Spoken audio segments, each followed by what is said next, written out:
It's the last episode of Hops Gnarly Brewing Season 2, and today I'm making a sessionable stout.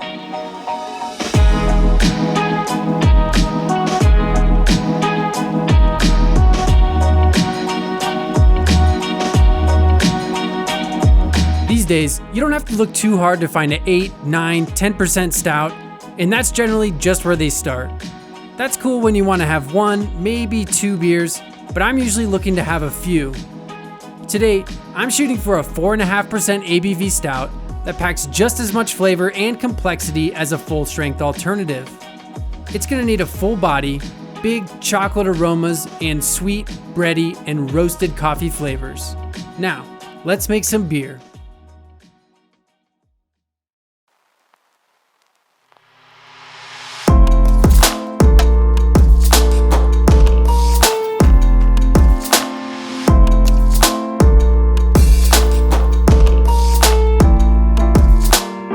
For this beer, I'm using some local spring water that I picked up at the grocery store, and I'm adjusting the water profile using gypsum, calcium chloride, chalk, and baking soda.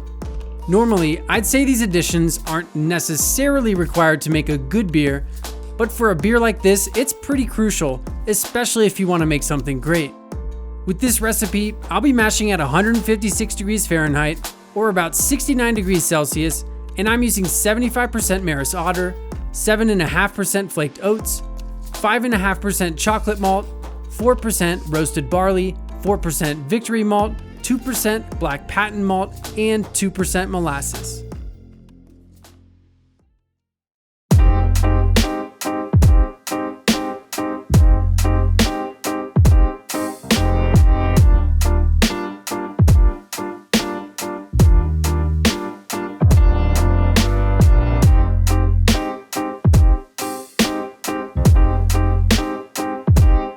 As you can see, I haven't added any of the roasted malts yet.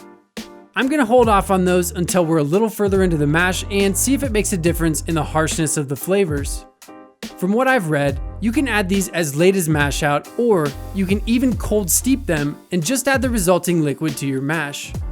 Anyways, I'll keep mashing this in until everything is nice and saturated, and then I'll start a 1-hour timer. While the mash finishes up, let's head inside and check on that Philly gingerbread goza we made in the last episode.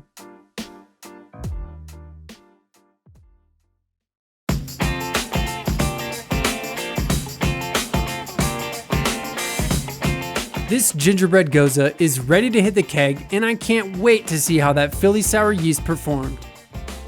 To make that happen, I'm connecting a CO2 source to the top of my Anvil bucket fermenter.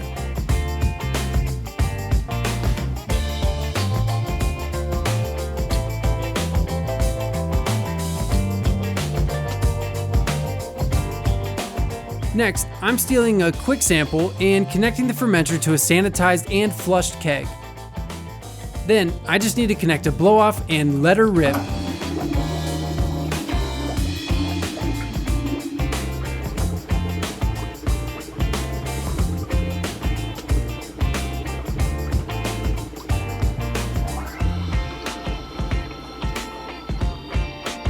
Cool, now with everything transferred into the keg, I'm adding some final flavorings to taste. Here's about 2 grams of a cinnamon stick to start. I also packed this silicone tea infuser with 4.2 grams of candied ginger, 1.5 grams of nutmeg, 20 cloves, and a half gram of vanilla bean.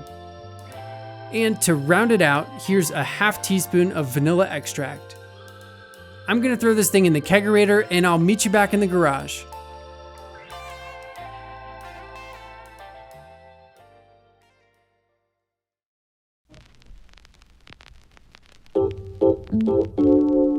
Alright, we've got about 20 minutes left in the mash, and I think it's time to add the roasted grains and start recirculating the wort.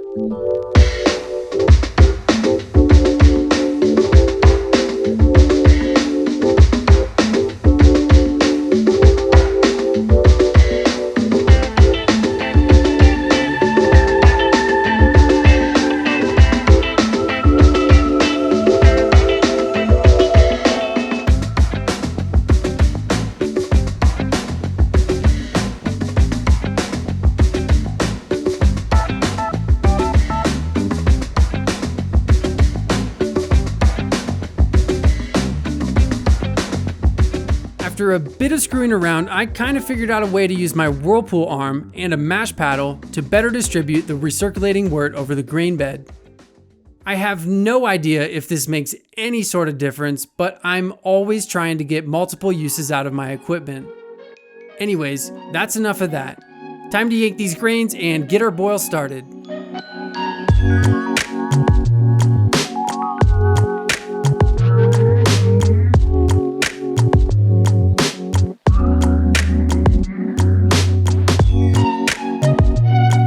With the basket up and out of the wort, I'm rinsing the grains with just enough water to collect about 3.5 gallons of wort.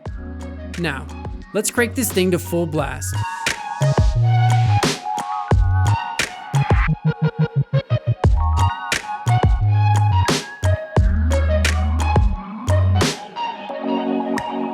Okay, we're up to a full boil and it's time for our one and only hop addition.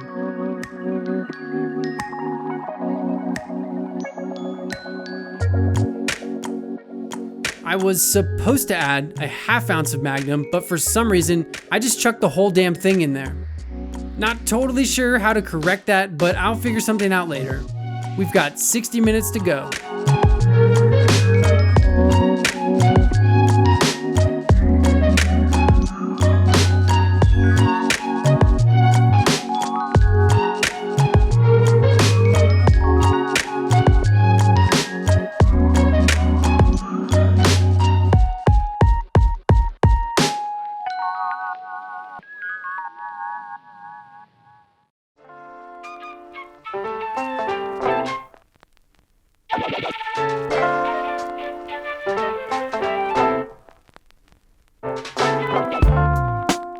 Alright, we've got 15 minutes left in the boil, and I decided I'm just gonna yank these hops now to try to correct for that mistake I made earlier.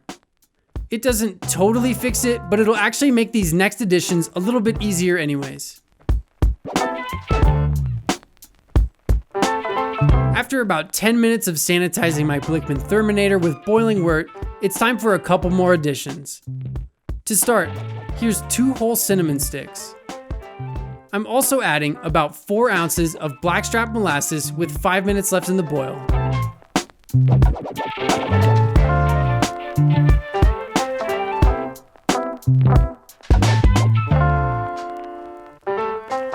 And just like that, it's time to chill this beer down and get it ready for fermentation.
To keep this beer at a steady 68 degrees Fahrenheit or 20 degrees Celsius during fermentation, I'm using the Anvil cooling system and 1 gallon of water that I've had chilling in the bottom of my kegerator since last night.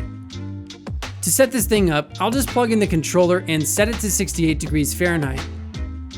Next, I'll pop the coil into the fermenter, connect the lines to the pump, and drop it into the water. Now, I'll just slide the temperature probe into the fermenter and then plug the pump into the controller. Now that we're all set up and at the right temperature, I'll pitch the yeast. For this beer, I'm going with a 400 milliliter starter of WLP 002. This yeast should leave me with some residual sweetness to accentuate the malt character and maybe some mild fruity esters. Once fermentation is complete, I'm planning to add a few shots of espresso and some cocoa nibs. More to come. If you like this video, let me know in the comments and make sure you subscribe so you don't miss season 3. Thanks for hanging out with me today. I'll see you again soon.